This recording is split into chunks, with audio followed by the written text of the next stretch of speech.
Чудовище ли е бил Чарли Чаплин? Защо са го погребвали 3 пъти? И какво го свързва завинаги с един българин автомонтьор от Девня? В края на тази история сами ще може да отговорите на тези въпроси. От мизерия и нощуване по пейките до имение, което имало басейн с формата на бомбе и Оскар за цялостен принос в киното. Днес ще си говорим за Чарли Чаплин. Иконата, скитника, аутсайдера, който бил съсипан от увлечението си по проблематично млади момичета и подкрепата си към Русия. Добре дошли за първи път или отново в моят клуб за величествени истории, където всичко е позлатено отвън и разяждано от драма, разбити сърца и провалени амбиции отвътре. Ако кроите тайни планове да сте най-вълнуващия събеседник в компанията, то настанете се удобно, защото тази история е величествена. И след това ще я разказвате. А сега да върнем доста години назад. Било малко след 8 вечерта на 16 април 1889 в Лондон. Хана държала в прегръдките си новородения си син. По-късно той разказвал, че не бил сигурен къде точно бил роден, но това вероятно била бедна квартира в квартала Elephant and Castle в Лондон. Хана кръстила момчето на съпруга си, Чарлз Спенсър Чаплин. Чарлз старши бил певец, точно като Хана. Бил доста популярен в мюзик-холовете в Лондон. Тези места били шумни и замъглени от пушек зали за забавления най-често на работническата и средна класа. По време на шоуто там всички пиели, ядяли, реагирали шумно и бурно, аплодирали, смеяли се, усвирквали и понякога дори хвърляли предмети по сцената. Въпреки сценичният си успех обаче, бащата на Чарли Чаплин бил далеч от идеален съпруг и баща. Имал сериозни проблеми с алкохола. Между другото, историците твърдят, че и самата Хана имала такива. След раждането на малкия Чарли, Чарлз старши все по-често отсъствал от дома, а проблемите с парите ставали все по-сериозни. Когато Чарли бил едва на 2, майка му и баща му се разделили. Тук е любопитно да спомена, че така и не става ясно дали Чарлз старши е биологичният баща на Чарли. Официално актът за раждане посочвал Чарлз Чаплин старши като баща на Чарли, но биографите казват, че Хана имала паралелна връзка с друг мъж по време на своя брак.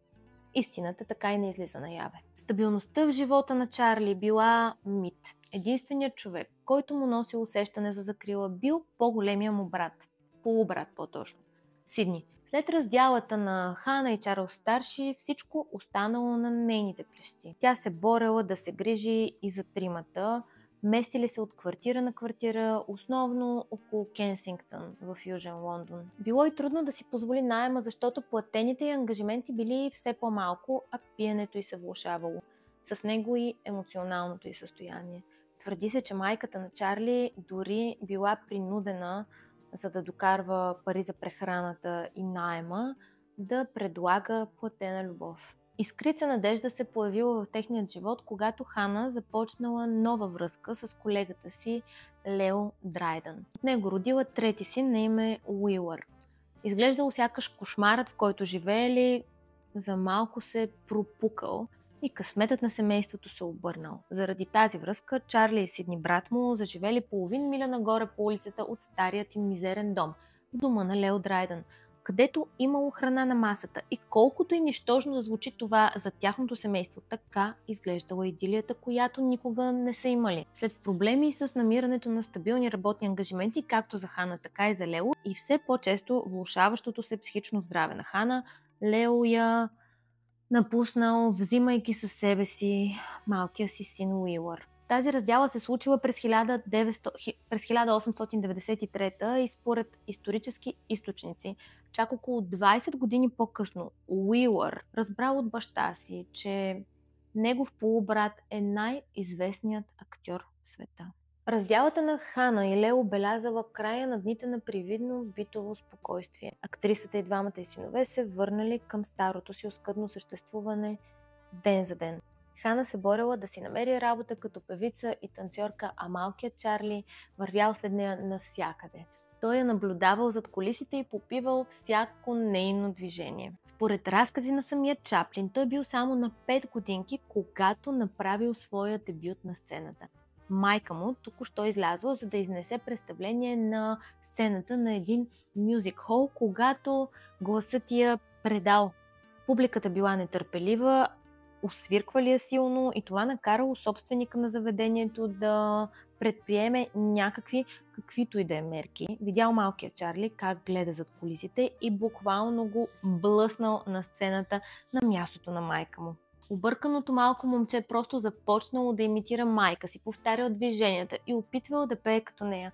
Станало толкова комично, че аплодисментите били заглушителни. Хвърляли му монети по сцената, а той ги събирал в екстаз. Този момент се запечатил в съзнанието на малкия Чарли и бил изкрица светлина, която някак държала духа му високо през драматичните, мрачни и тъжни дни, които ще ли да последват. През следващата година, когато Чарли бил на 6, Хана била приета в общинската болница. Заради тежки менингити и изтощение, а в последствие прекарала няколко месеца и за наблюдение в психиатрията. Днешната диагноза най-вероятно би била психоза или шизофрения, а биографите смятат, че състоянието й се е влошило и заради сифилис в късен стадий. Междувременно, докато майка им се борила с периоди на дезориентация, депресивни епизоди, понякога и халюцинации, Сидни и Чарли били местени между Ламбет Workhouse и Norwood Schools. Това били институции за бедни деца с строг режим и задължителен труд.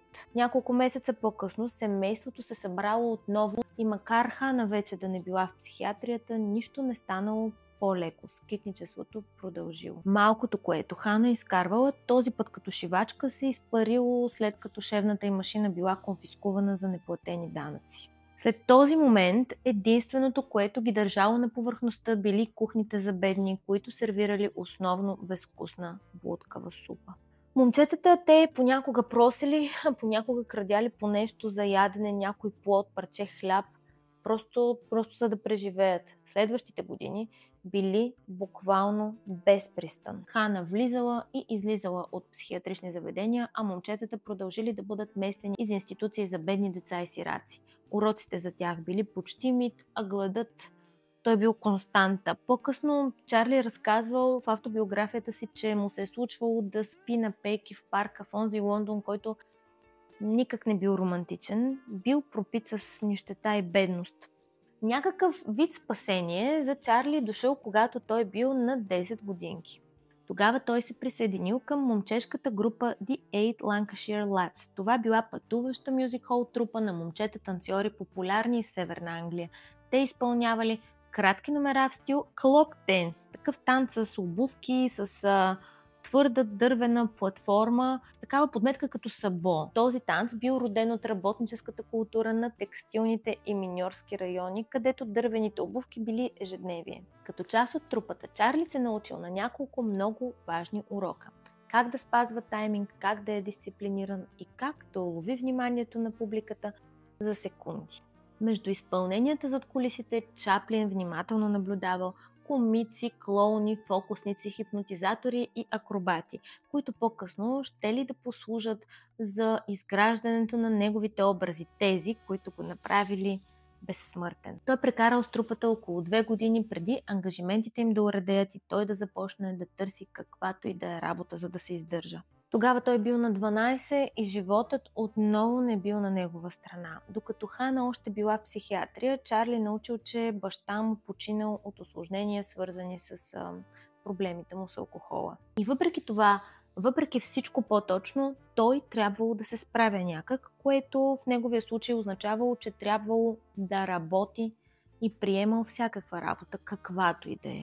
Бил вестникарче, бил помощник на браснар, бил момче, което било секретар в хирургичен кабинет. През деня работил в стъкларска работилница, а вечер танцувал до улични музиканти за дребни монети. Пътят към великите дни дошъл неочаквано.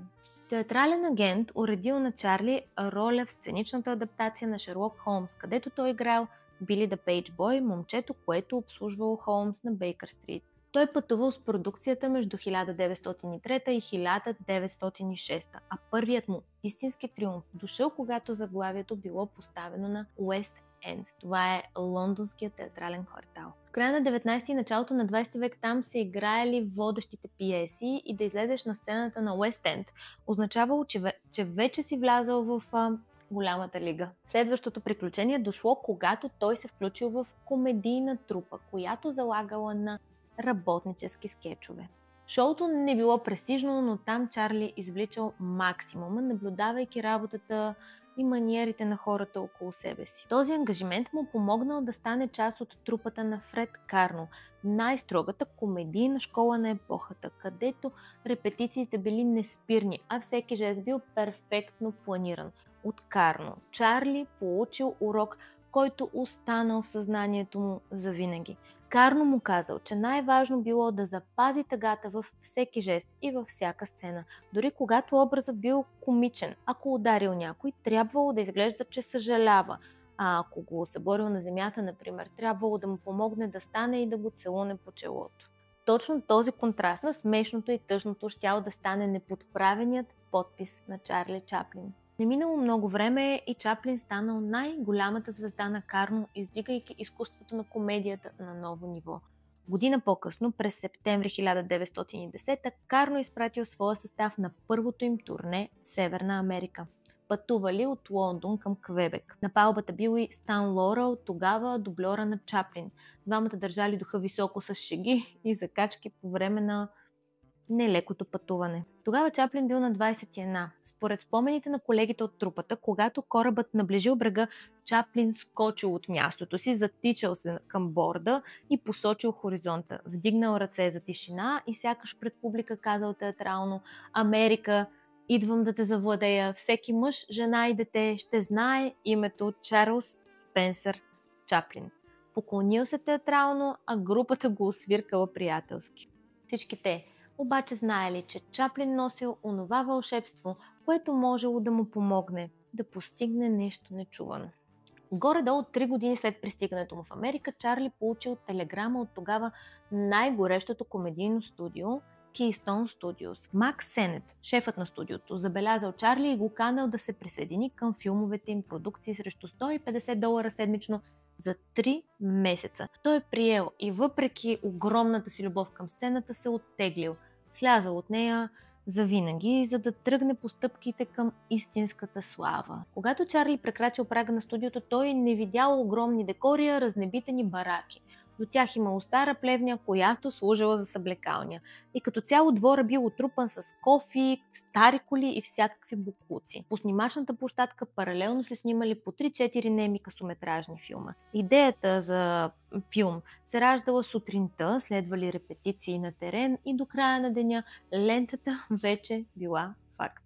Първата му кинороля била в Making a Living през 1914, където играл уличен мошенник с вратовръзка, цилиндър, монокъл и разбира се мустачки. Чарли бил брилянтен. Още същата година той запознал света с образа, който го направил безсмъртен – The Tramp, скитникът. Той се появил за първи път в лентата Kid Auto Races at Venice. За ролята Чарли облякал сако, твърда малка шапка бомбе и си залепил мустаци, хванал бастун в едната ръка и започнал да ходи с обърнати навън стъпала. Знаете как изглежда.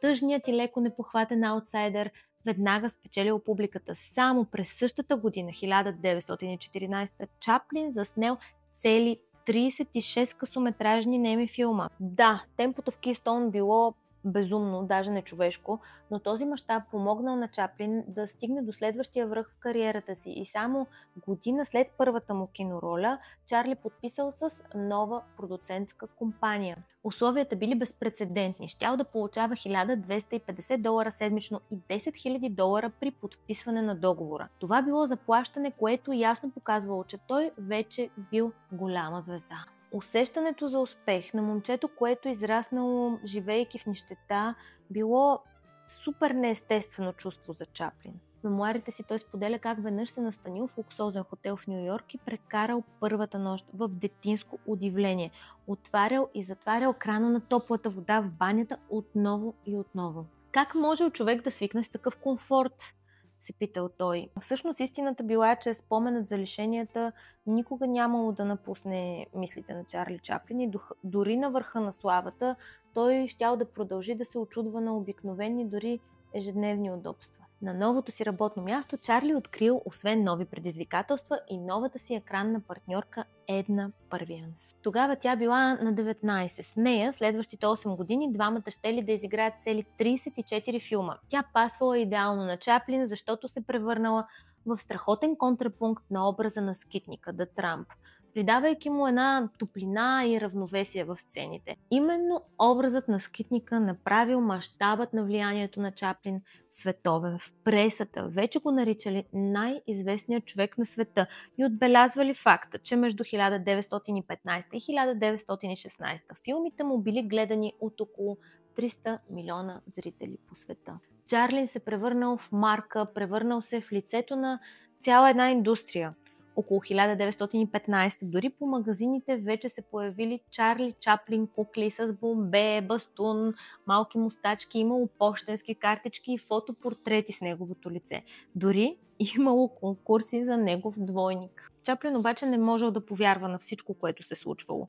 В автобиографията си разказва как през 1916 тръгнал на трансконтинентално турне с влак и погледът му не можел да обхване тълпите, които се струпвали на всяка гара, през която минавал. Феновете развявали плакати и викали името му. Когато влакът достигнал до Ню Йорк, полицаи го помолили да слезе на различна гара от първоначално планираната, защото просто не можели да овладеят стотиците хора, които искали да се докоснат до най-известният човек в света. Вече било категорично, дните на работнически живот и нищета били в миналото. На 26 годишна възраст той вече печелил по $670 хиляди годишно, които днес се равняват на около 20 милиона. Изглеждало сякаш Чаплин не можел да сгреши. Факт било, че повечето му филми се въртели около една и съща фигура. Вариации на скитника. Все персонажи, които често имали сходна съдба. Героят поемал към непостижима цел, спъвал се, падал, губел се, после се изправил, приглаждал бомбето си и тръгвал към хоризонта. Чаплин бил майстор на това да разкаже историята на онези, които сякаш винаги били някак не на мястото си. Хората, които никога не постигали онова, за което мечтаели, и никога не получавали онова, което другите им обещавали. Купнеж, меланхолия, тъга, смях – това бил езикът, който публиката през 20-те разбирала без думи.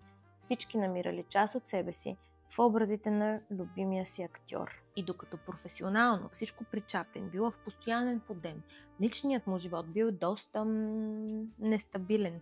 Във филмите си той почти винаги преследвал красиви млади жени, без да се смущава и обезкуражава от това, че те не го искали. Трябва да споменем, че епохата била такава, че хората се разсмивали от герои, които често били агресивни в непохватността си. Дори в един филм Чарли Чаплин удря неохотна жена по лицето с тухла, въпреки че нямало доказателства, че той бил физически агресивен в реалния живот.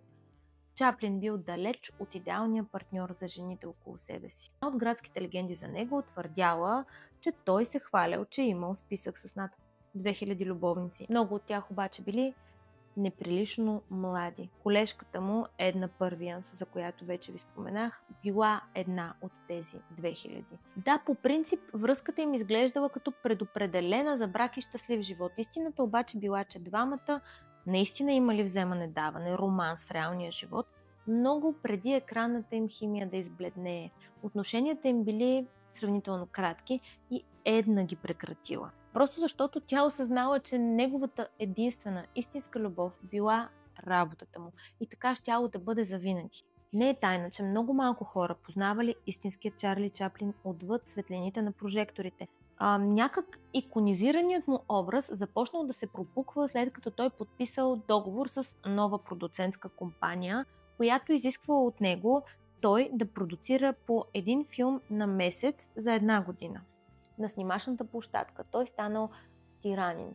крещял, заповядвал и изисквал безброй повторения, докато перфекционизмът му не бил напълно задоволен. Чаплин се държал с колегите си актьори, сякаш просто вярвал, че никой не е истински талантлив, освен самия него. Той е разигравал всяка една сцена и показвал на актьорите около себе си точно как трябва да я изпълнят и как явно не успявали да го направят. Чаплин дори стигнал до там да пише музиката за собствените си филми, просто защото имал абсолютната идея в главата си, как точно трябвало да изглежда цялостният продукт. И както и да ви звучи това нарцистично и понякога обсебващо поведение, точно то било причината за създаването на невероятни шедьоври като Easy Street и The Immigrant, в които Чаплин използвал социална сатира, за да обрисува живота на бедните и изгнанниците. Разбира се, докато той пълнел салоните, никой не се оплаквал от лошото му поведение. Всичко това било просто шушукане из актьорските среди.